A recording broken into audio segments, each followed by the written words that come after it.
பட்டம் இருக்கிறது, படை இருக்கிறது என்று பகட்டாக வாழ்ந்து பார்ப்பவர்கள் எல்லாம் எல்லாரும் ஏளனமாக நினைத்து அவனை கீழ்த்தரமாக பேசி என்கிட்ட எதிர்ப்பியானியே என்று ஏளனம் பேசி செய்ததன் தண்டனையே இங்க வேண்டுமானால் நீ பெரிய ஆளா இருக்கலாம், இங்க வேண்டுமானால் உனக்கு பதவி இருக்கலாம், இங்க வேண்டுமானால் உனக்கு பட்டம் இருக்கலாம், இங்க வேண்டுமானால் உனக்கு படை இருக்கலாம், ரப்புல் ஆலமீன் ஒண்ணும் கிடையாது. என்ன சொல்லுவான்? அள்ளி போட்டுருவான். இப்படி ஒவ்வொருத்தனா அவருதான் என்ற பொய் சொல்லி என்னை கேவலப்படுத்தினான், என் கண்ணியத்திற்கு இழுக்கு ஏற்படுத்தினான், என்னை இழிவாக கருதினான். என்னை ஒருத்தர் நன்மையா நினைச்சிருப்பாரு, நல்லவன் நினைச்சிருப்பாரு, வேலை கொடுத்திருப்பாரு, அவன்கிட்ட போய் என்னை பத்தி தப்பு தவறுமா சொல்லி வேலை இல்லாம வீட்டுக்கு அனுப்பிட்டான். எல்லா நன்மையும் அள்ளுவாங்க. அள்ளி அள்ளி ஒவ்வொருத்தனா போட்டா கடைசியா என்ன இருக்கும்? நன்மை பூரா போய் சொர்க்கத்துக்கு சீட்டு கிழிஞ்சு போச்சு.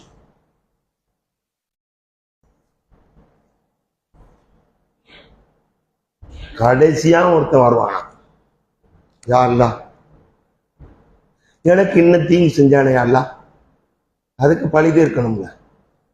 அப்ப என்ன செய்வானா? அந்த கடைசியா வந்தவன்ட்ட இருக்க தீமை இருக்குல்ல, அதை அள்ளி இவனுக்கு போட்டு நாம அதைத்தான் சொல்றோம். அப்படிப்பட்ட நீங்க செய்த நன்மை, நீங்கள் செய்த தர்மம், நீங்கள் செய்த நோன்பு, நீங்கள் செய்த தொழுகை எல்லாவற்றையும் பிறருக்கு கொடுப்பதற்காகவா இங்க நீங்க அமல் செஞ்சுக்கிட்டு இருக்கீங்க, இங்க நீங்க தர்மம் செஞ்சுக்கிட்டு இருக்கீங்க, இங்க நீங்க நோன்பு வச்சுக்கிட்டு இருக்கீங்க? இருக்கக்கூடாது. என்ன செய்யணும்? சொர்க்கத்துக்கு போறதுக்கு நம்முடைய நன்மை தட்டு கணக்கணும். அம்மாமன் சக்கரத்து மவாசினுகு ஐசத்தில் ஆலியார், எவருடைய நன்மை திட்டு கணத்ததோ அவர் உயர்ந்த சொர்க்கத்தில் இருப்பார். அம்மாமன் கப்பத் மவாசினுகு நன்மை எடை குறைந்து தீமை எடை கூடிவிட்டால் தீய நரகம் வீழ்ந்துடுவாய். அது ஹாவியா என்கின்ற நரகம், சுட்டரிக்கின்ற நெருப்பு. நல்லா காப்பாற்ற வேண்டும். இன்னைக்கு தேதி 2 அக்டோபர் 2. நீ உணிச்சிருக்கான்னு கேட்கறக்கான்னு அப்படி சொன்னேன். எப்படி? டிசம்பரா அக்டோபரா? என்னம்மா? நவம்பர் 2 சரியாக 12/12/25 ஒரு முடிவு எடுக்கிறோம். இன்னையிலிருந்து நான் பொய் சொல்ல மாட்டேன். இன்ஷா அல்லாஹ் சொல்லுவாப்பா. இன்று முதல் நான் என்ன செய்ய மாட்டேன்? பொய் சொல்ல மாட்டேன். பொய் சொன்னால் அல்லாஹ் என்ன செய்வான்? பெரும்பாவத்தின் லிஸ்டில் சேர்த்து விடுவான். பொய் சொன்னால் அல்லாஹ் என்ன செய்வான்? நாளை மறுமையில் நம்மை ஏறெடுத்து பார்க்க மாட்டான், நம்மை தூய்மைப்படுத்த மாட்டான், நம்ம என்ன செய்ய மாட்டான்? தூய்மைப்படுத்த மாட்டான். எனவே நாளைக்கு என்ன ஆயிரும்? பெரும் கஷ்டமாயிரும். மறுமையில நாம் பொய் சொல்லி விடுவோம் என்பதனாலேயே அல்லாஹ் என்ன செய்வானா? சூரத்து யாசீன்ல சொல்றான், அல் யௌம நக்திமு அலா அஃப்வாஹிம் வ துகல்லிம்னா ஐதீஹிம்.